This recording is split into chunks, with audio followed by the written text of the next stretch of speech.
Okay, lads, let's now focus on a big London derby coming up in the Premier League this weekend. Chelsea against Arsenal. I'm lucky enough to be there at Stamford Bridge this weekend. Really looking forward to this one. And both teams are trending in the right direction, right, Nick Mendola? When you look at Chelsea, couple of wins on the trot, injuries have started to ease a little bit, and Pochettino's side are scoring goals now, which they haven't done for most of the season. And obviously for Arsenal, that big win against City before the break will give them confidence and belief that they can go one step further and win the title this season. So what are you looking forward to for this big game in West London? Oh, man, the injuries are really just, it's one of those things where you want to know who's playing, because I'll tell you what, circle this game later in the year with a healthy Reece James and Christopher Nkunku, and let's go to town. But I think this is something where Arsenal has an opportunity because of the laundry here, right? Like, it's the Chelsea jersey against the Arsenal jersey, and we can look back a month from now and we're just going to see the score.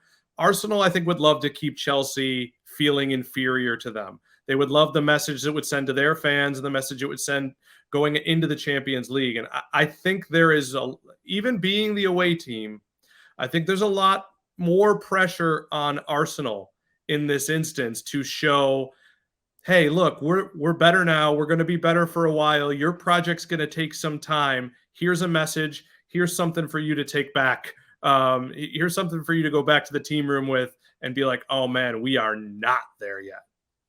Yeah, it's a great point. And I think there's like caution in the air around Chelsea right now, Andy, with those couple of wins, because Pochettino is like, okay, we've played well for this season. I don't think they have got the points that they deserve at this rate. But after the wins against Fulham and Burnley, they're not getting too ahead of themselves. That's a great thing. But do you think that Poch has really kind of cracked it already with Chelsea, and as soon as some of those injured players come back, they'll just keep on climbing and keep getting better?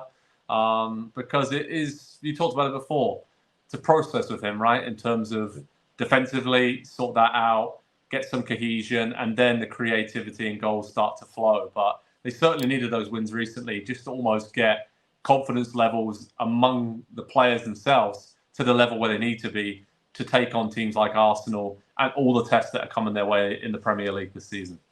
Yeah, the early season struggles haven't changed my long-term opinion of what they're going to become. That I think Poch is going to build a monster at Chelsea with the resources that he's got, with the expectations that exist there, and with the quality of players that they went out and signed this summer.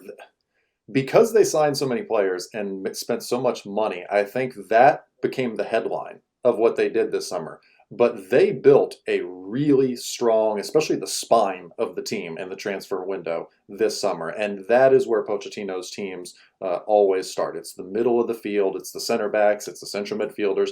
And it's having someone who, whether a leading goal scorer or a secondary scorer, to play underneath. Those are the areas that he always targets and wants to have his best players at. And I think that they've got that once they get everybody back from injuries. And the signs early on, even without those players out injured, they're playing very hard. They are working hard like a Pochettino team. And that is the number one hallmark of the way that all of his teams have ever been, whether it was at Southampton, whether it was at Tottenham. Maybe not so much at PSG. That's a different story for a different day, though.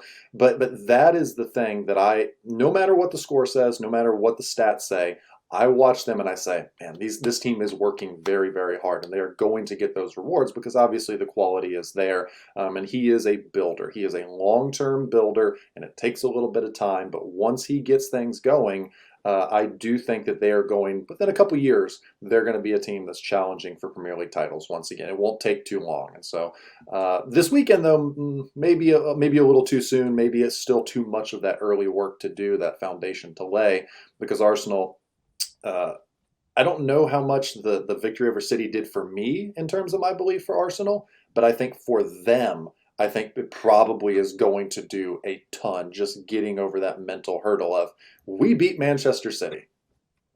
Yeah, it's true, right, Nick? I mean, when we look at Arsenal and the focus on them, I was at that game at the Emirates and there was just euphoria. And I think relief is the key word around that, because they'd gone so long without beating Man City that they knew that that's something they had to do. Like Andy said, for the belief of the players that, all right, we can actually do this. We can, if we keep it tight and take care of business in the other games, then when push comes to shove against Man City, against the bigger teams, we can beat them and maybe stay ahead of them. So I think for Arsenal, the fact that Bukayo Saka's injury status is obviously key for them, but they dealt with that against City last time out.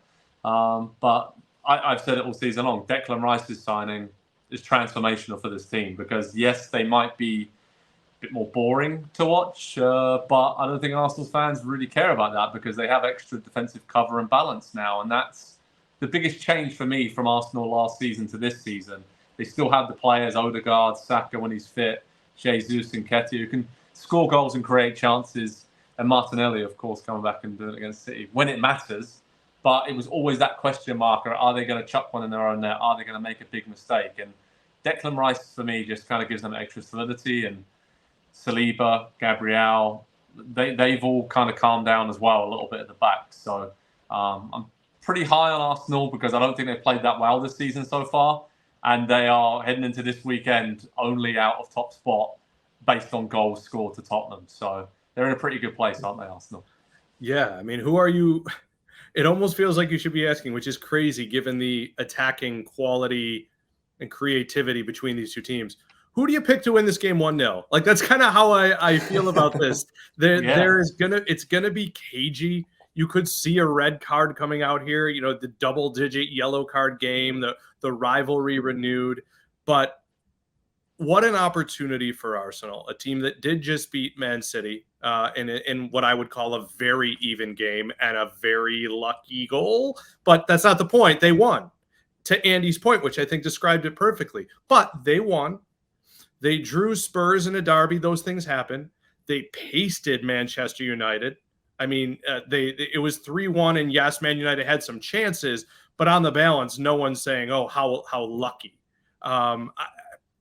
They're winning games against name teams, and if they were to go into Chelsea and win, I just think we have to stop. Even Andy, even a Spurs guy, if they were to win this game, I think we have to stop butting this team, which I have been doing for a year and a half. Yeah, and I think it's okay to do that, by the way, because we're still trying to figure out. They're a young team, and they're still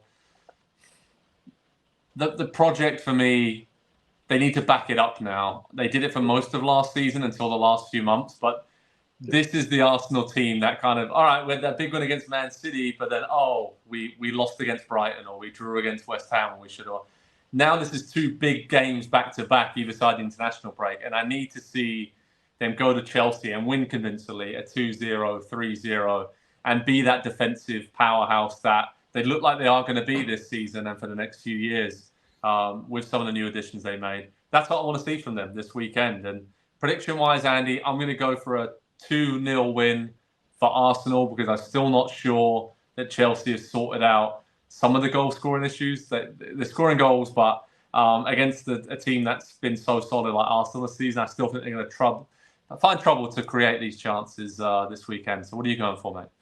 Yeah, to Nick, I will say they've had big wins in September and October and November and December and January and February in past seasons. That's not an issue. It's the business end of the season and finishing what they've started that I still need to see from them. I think they'll get another big win. This would be a massive win for Arsenal if they can go into Stamford Bridge and continue just take that momentum that they created before the international break by beating City and bouncing back from the disappointing result against Spurs. I think they'll win 2-1, but it's going to be close. And I think Nick said it best. Renew that rivalry. I think it's coming back because Chelsea are going to rejoin Arsenal and City there, I think, at the top of the Premier League here in pretty short order. Yeah, that'll be fun to have that rivalry back because it's been, languishing in recent years, really. When one's been good, the other's not been great, and vice versa. So it'd be fun to see that. Nick, what's your prediction, mate? I want to say 1-1, but that's not fun. So I'm gonna say 1-0 for Arsenal. I just like Raya a little bit more than I like Sanchez. Yeah, that's fair enough. Even though Raya had a few shaky moments against City, I think his play is absolutely crucial to the way Arteta wants to build up and kind of draw teams out, right, and give Arsenal some chance of playing their way through. And the Pep Guardiola-ness of Arsenal is essential to have a goalkeeper who plays the way that David Raya does, even though the Arsenal fans do get very edgy when he's playing those short passes out from the back. But it has to be done. It has to be done. All right, head over to Pro Soccer Talk, everyone, on NBCSports.com for all the latest headers. Big London derby, Chelsea against Arsenal, how to watch info, video highlights, analysis, reaction, much more. We'll have you covered. It's a huge game between Chelsea and Arsenal. Let's see who can dominate London this weekend. Hi there, I'm Rebecca Lowe, studio host for NBC's coverage of the Premier League. Don't forget to hit subscribe to watch more videos all season long. And for even more Premier League content, from original series to live matches, head over to Peacock. And be sure to tune in for Premier League mornings every weekend on USA Network and on Peacock. We will see you there.